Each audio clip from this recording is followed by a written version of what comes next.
So the secondary U.S. tariffs will weigh on the MSME-heavy export segments, notably in our view, textiles, gems and jewelry, and marine products.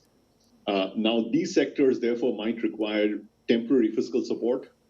It could take the form of targeted subsidies or temporary wage support or some form of government-guaranteed capital lines to bridge the operational cash flow gaps that these sectors might end up having.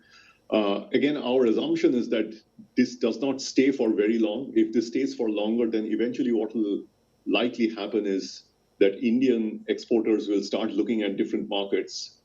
It's not like the whole export of textiles will come to zero, but some of the exports will get rerouted towards other export destinations. But the interim period is where you'll require support, especially from the government's, the fiscal side, which is why we think that given the income tax relief that the government has already provided, plus the potential GST rate reduction, and then if you add these measures, the fiscal deficit target of 4.4% of GDP will be difficult in terms of achieving this year.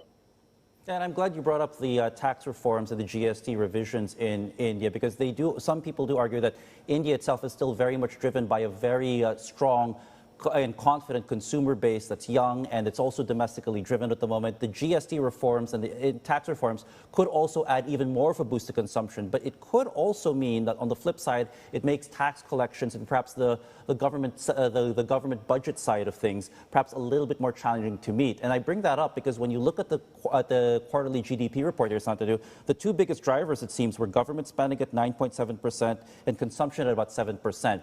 These taxes, though, will this come at a cost of perhaps having limited upside from government spending at the expense of, but resulting in perhaps stronger consumer demand? And is that all India's really going to need to really power growth and make sure that they can hit their growth levels? I think on the taxes, firstly on the income tax cuts, part of that is going to get offset by the strong dividend that that the government has got from the RBI. The GST rate reductions, our assumption at this stage is going to be mostly fully funded. But there are some of these measures for the MSME-heavy export segments that I talked about earlier. On balance, it might require some spending restraint from the government, including on the capex side as you head towards the end of the year.